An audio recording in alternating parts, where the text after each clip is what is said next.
सभी को जय महादेव। साधना क्षेत्र में अगर आगे बढ़ना चाहते हैं तो हर रोज कम से कम आधे घंटे से लेकर 1 घंटा 2 घंटा ऐसा ध्यान कीजिए और ध्यान को बढ़ाते रहिए।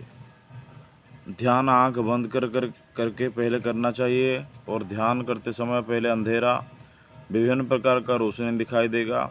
उसके बाद जब ध्यान केंद्रीभूत होके जब स्थिर हो जाएगा तभी पारलौकिक शक्ति को दिखाने लगेगा आँख। तो इसीलिए ध्यान के माध्यम से आप साधक बन सकते हैं। साधना का एक सबसे बड़ा अंग है ध्यान, योग, समाधि। तो कोई भी छोटा मोटा साधना भी करते हैं, जैसे कि पिशाची साधना, भूत साधना, प्रेत साधना, ये भी कोई छोटा मोटा साधना नहीं है। इस साधना में भी आप तरक्की कर सकते हैं। ये साधना करने के बाद भी आप अच्छे कर्मों में अगर लाएंगे तो अच्छा कर्म करने के बाद आपको अच्छा ही फल मिलेगा, ना ही बुरा ही फल मिलेगा। तो तंत्र में मोक्ष और मुक्ति भी पाया जा सकता है। तंत्र क्या है?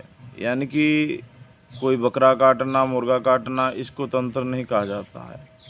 तननम त्रायते इति तंत्र, यानी कि समस्त तंतुओं को, यानी कि शरीर में जितने भी नसें हैं सभी को जागृत करके ये जो भगवान दिमाग दिए हैं उसको आत्मा को परमात्मा तक पहुंचाने की प्रक्रिया को तंत्र कहते हैं।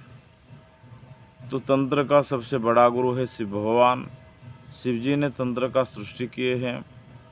तो तंत्र में सबसे पहले गुरु का होना अनिवार्य है और गुरु बनना जरूरी है। तो गुरु के माध्यम से ही तंत्र विद्या सफलित होता है और तंत्र के मार्ग में कोई भी रुकावट नहीं आता है। तो तंत्र अगर आप करते हैं तो तंत्र का पहले भाग से लेकर आखिरी भाग तक सब कुछ जानना जरूरी है। ना कि पुस्तक में लिखा गया है कि मंत्र दे दिया गया है कि कर्ण पिशाचिनी मत कन्या अवतर अनागत वर्तमानानि सत्यम कथय कथय में स्वाहा।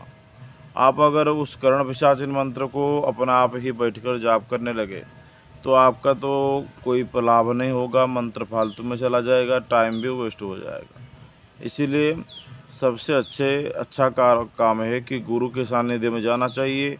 गुरु के पास जो पुराना विद्या है वो पुराना विद्या सही विद्या होता है, सटीक विद्या होता है, उसको लेके साधना करना चाहिए। तो आप प्रेत साधना कीजिए या भूत साधना कीजिए या यक्षिणी साधना कीजिए, कोई भी एक शक्ति को बुलाते हैं तो उसी शक्ति के ऊपर ही टिकिए।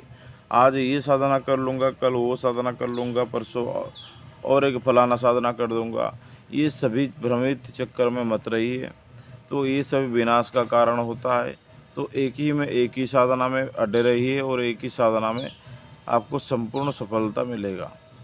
तो मैं वापिदेव, मैं आप सभी को यही सलाह दूंगा कि साधना कीजिए और अपने ज़िंदगी को आगे बढ़ाइए।